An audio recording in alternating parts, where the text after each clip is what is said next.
kat skrin sekarang ni kita boleh lihat ada dua apps yang kita akan guna. Untuk yang pertama ni, ini adalah untuk apps package pro dan ke atas. So dia akan guna apps yang sebelah sini. So untuk apps yang sebelah sini, untuk pengguna package basic dan juga light akan guna apps yang warna hijau ni. So untuk package pro ni, dia akan guna apps yang macam ni.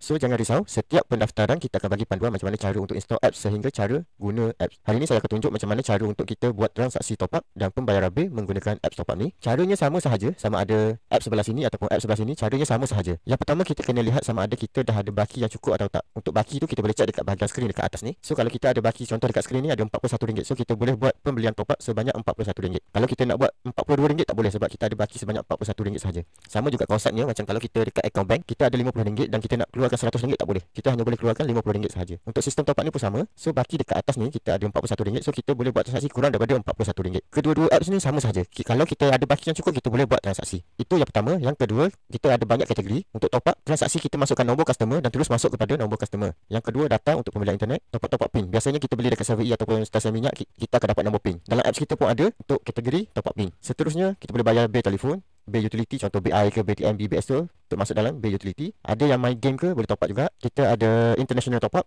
luar negara, Indonesia, Bangladesh, semua ada dekat dalam satu apps. Dan dekat sini, apa perbezaan untuk kedua-dua package ni adalah, untuk package basic dan light ni, kebanyakan produk yang ada dalam Malaysia ni sama sahaja untuk kedua-dua apps. Tapi perbezaan untuk international top up, untuk package pro dan ke atas dia lebih banyak produk. Untuk package basic dan light dia tak ada produk touch and go. Itu kelebihan untuk package pro dan ke atas. So seterusnya saya akan tunjuk macam mana cara untuk kita buat transaksi top up. So kita pilih produk apa yang kita nak top up. Kalau kita nak top up nombor kita, kita masukkan nombor kita. Kalau katakan kita nak top up nombor customer, kita masukkan nombor customer. Katakan customer yang nak top up tu dia tak ingat nombor dia, so kita kena pilih produk pin. Kita tak boleh pilih produk top up ni sebab yang ni kita perlukan nombor telefon. Katakan customer tak ingat nombor telefon dia, dia nak top up nombor pin saja, klik pada pin. So pilih one SOS pin, terus masukkan jumlah top up yang customer nak. So contohnya RM5, tak perlu masukkan nombor telefon, klik pada biru ni, terus confirm sahaja dan akan dapat nombor pin. Okay, contoh dekat sini saya buat. So dia akan generate nombor pin. Kalau katakan kita tak ada mini printer ataupun mesin top up, kita just copy pin terus bagi kepada customer. Yang ni kalau kata customer tak ingat nombor telefon. Katakan customer ingat nombor telefon dan nak terus masuk kepada nombor customer ataupun kita nak top up sendiri terus masuk kepada nombor kita, pilih produk, masukkan nombor telefon, pilih jumlah RM10 contohnya. So cara yang sama, klik button biru,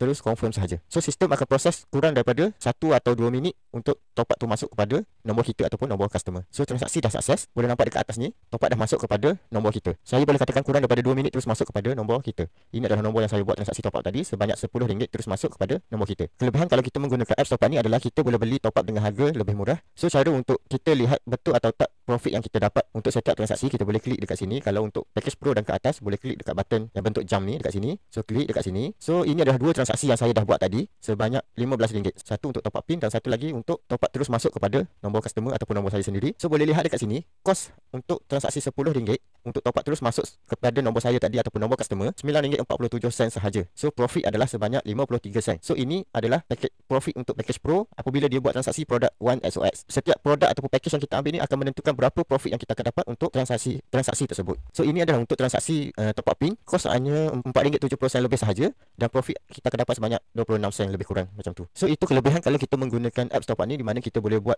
pembelian top up dan pembayaran bil dengan harga diskaun dan menggunakan telefon kita sendiri sahaja. Kita tak perlu nak keluar rumah ataupun kita tak perlu nak pergi mana-mana untuk buat pembelian top up. Konsepnya sama sahaja. Biasa siapa yang top up dekat online banking, caranya sama sahaja. Kita perlu ada baki dalam account bank dan kita boleh buat pembelian top up. Dia ada produk-produk tertentu sahaja. Tapi dalam apps ni kita ada lebih daripada 100 produk top up dan pembayaran bil yang kita boleh buat dengan harga diskaun. So video kali ni saya tunjuk macam mana kalau kita buat pendaftaran package sahaja dan kita tak perlu beli mesin top up ataupun mini printer. Perbezaannya kalau kita beli mini printer ataupun mesin top up, kita boleh buat transaksi sama macam yang saya tunjuk tadi dan kita boleh print receipt dan bagi kepada customer.